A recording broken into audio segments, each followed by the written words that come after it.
y'all, what's going on? So before I decided to put this 813 Oramask film on my sign that I'm going to be doing a V carving, I wanted to shoot this quick video and tell you guys a little bit about my process and how I get such good, clean, crisp results. This board is actually primed with an oil-based primer, which is not something that you need to do. And just so you know, I'm working with a piece of 3/4 inch Baltic birch plywood. It is painted with this Dutch Boy DuraClean flat white paint. These are what I use for my DIY sign kits, and it's really easy to use. Now, after I get it all painted, I do 2 coats, and it actually goes on really, really smooth. I use these foam rollers. I buy them at Lowe's, which is where I buy most of my products. And then I usually will just give it like a quick sand with a sanding disc, just because I really like the super smooth texture. I don't like bumps and ridges, kind of how paint can tend to do. But let me show you.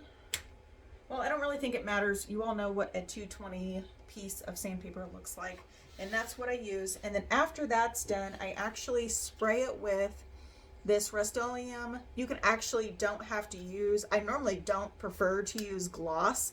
I actually use the matte because it is completely flat. I never see any sheen. The other option that you can use, if you want to, let me grab it.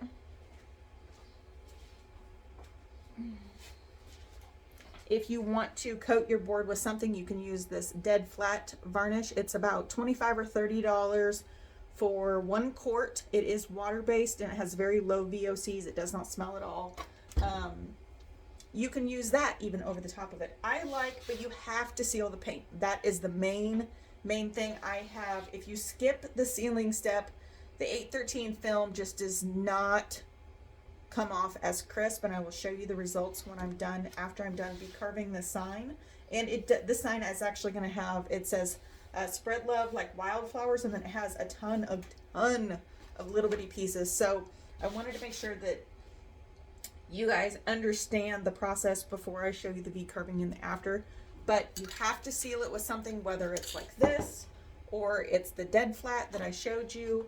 And this is the Oramask 813 film. I know there are a lot of people out there that will tell you you don't have to use the Oramask stencil. I actually buy it in a big roll. This I buy directly from US Cutter. I want to say this is a 30 by 50 yards. This is, I can't remember how much it is. I want to say it's like 145, between like 145 and 170, somewhere in there. You can use other masks. I have actually in the past used this film right here from, and this is just from like, it's the Duck brand. I buy it at I think I bought this actually, where did I buy this? I think I bought this at Menards is where I bought this. Anyway, I have used that before. I won't lie, it doesn't give me the best results, and it tends to kind of pull on the paint a little bit, which I do not like. I have been a sign maker for about 5 years. Oramask is the way to go. If you want to experiment, by all means, please feel free to do that. And if other things work for you, please leave that in the comments, let me know. But for this particular process with my CNC, this is the process that I trust and love. So I'm going to quit rambling. I'm going to go ahead and put this Oramask on here, and I'll actually just show you guys how I put this on here really quickly. So I've seen a lot of people just actually peel the backing off and try and lay it down, and that's really not the way to go about doing that. Start with just a small swath. Get a squeegee or a credit card or something with a little bit of a rough edge. Sorry, my table's squeaky. And you actually want to push it down, because you can see when it goes down that it has a light faint and it looks like it's sticking, but you want to give it the ultimate press down when you're done.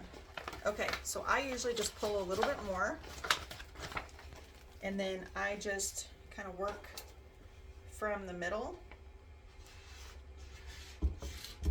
and then lay it down. And then once you get it on the board and you know you're doing a good job of not getting any bubbles in it, you can just go ahead and pull a bigger section, whatever makes you happy. I thought I saw something underneath there. I think it's on top of it. This wouldn't surprise me. Because the squeegee has been over on my CNC table and it's been got all kinds of wood chunks and all kinds of other crazy stuff on it.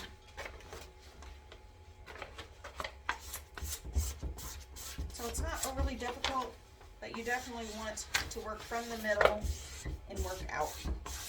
That's the main secret with this. Again, sorry if the camera is shaking and my table is squeaking. This is like my paint table and it's like literally the biggest mess right now. Okay, so this is on here. It's really good. You can see that it's all pressed down, and I have pretty good resistance on here, and that's what you want. You want it to be on there really good. That's what that sealer does. It helps shellac it down, and then just make sure that the 813 vinyl is pressed down. All right, I'm gonna go carve this, and then we'll show you what we got when we're all done.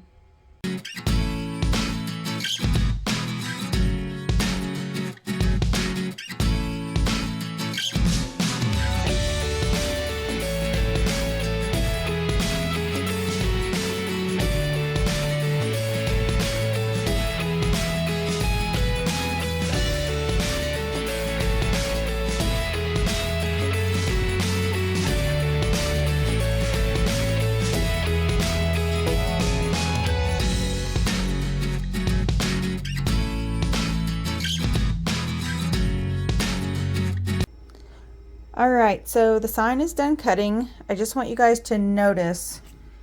So don't mind the depth of the sign. I'm still fooling around with that. This was actually done with a 120-degree V-bit.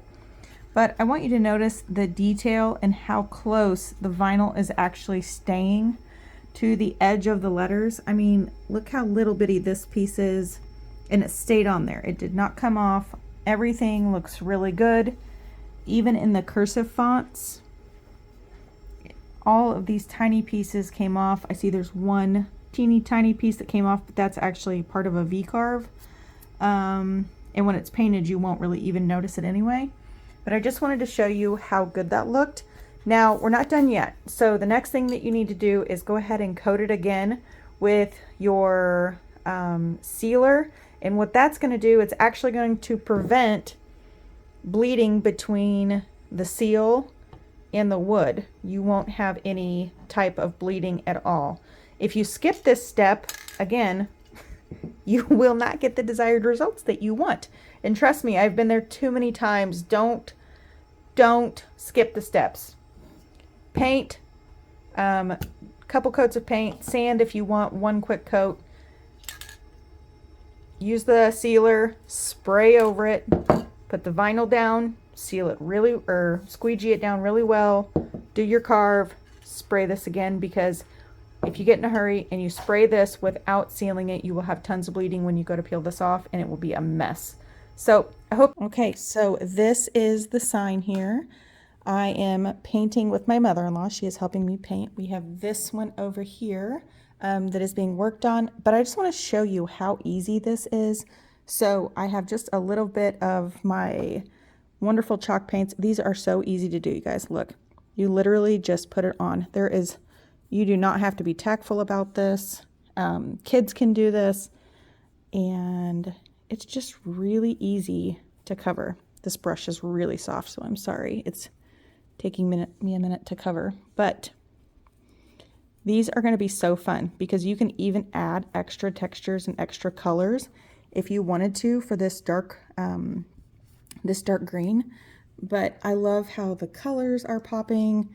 I love the details. Now, some of this still does have the 813 stencil film over the top of it. I will go through and pick that off, but these are going to be super fun to work with. So Hope you guys follow along, and I'll show you what it looks like when we peel it all off.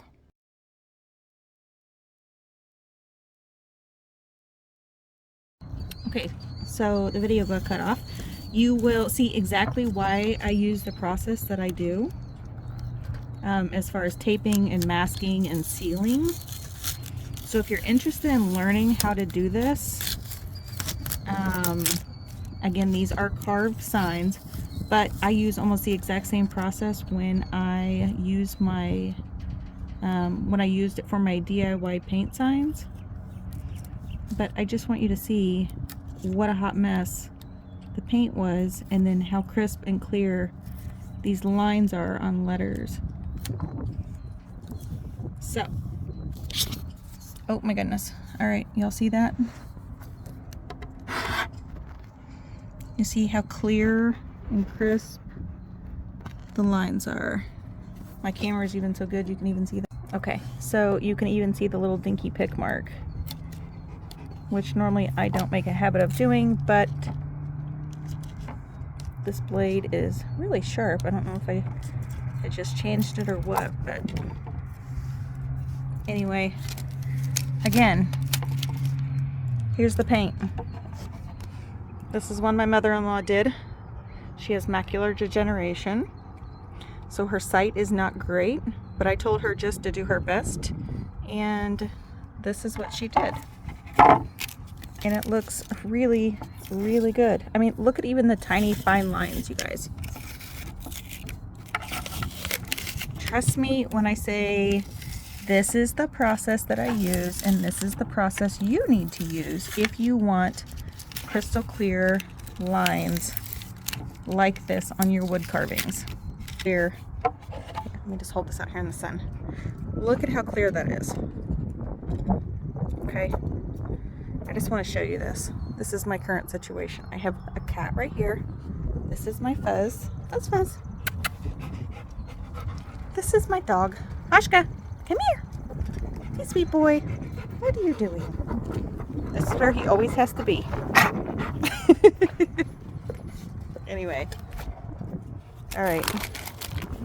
Seriously? This is how we're gonna roll. Can I work, please? Y'all, my animals are so Velcro, it's hilarious. Okay. Anyway, I'm gonna pull this off of here just because it is like the main thing. All right.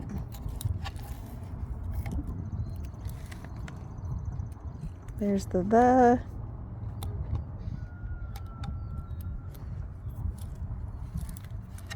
All right.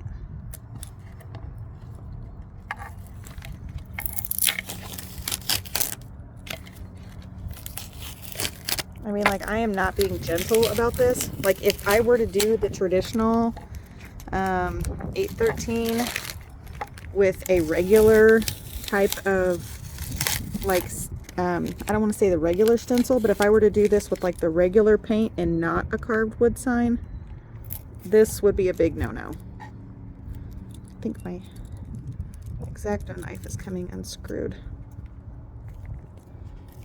because that would make a humongous mess. So I personally, just so a little info for you, you do not have to use the picks.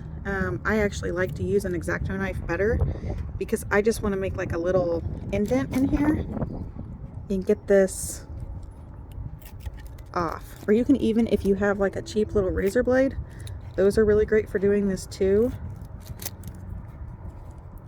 So I just wanted to show you guys what this looks like, because this makes such a difference. Not to have to use a razor blade and scrape around the outside and, you know, spend hours trying to fix your signs in the paint, because when we're working, we're working. We don't have time to be doing that as makers. We need to know a good process and have it work consistently for us. So you can see how clean and crisp those letters are. Oh, and my kids are home. Okay, so I will show you this when I'm all done. I don't have much to go, but I will show it to you here in a minute. All right, you guys, here is the sign. I just want you to look at how crisp and clean these carved letters are. Every last one. Now, keep in mind, this board was bowed, so it's not as deep here as it is here, but these were some test pieces that I did. But I just want you to notice the font. Look at how crisp and clear the center of the H, E, A, R. Look how teeny tiny those pieces were. And subscribe and hit that like button for me to let me know that you're liking this type of content, and I'll be sure to get more out to you. Thanks.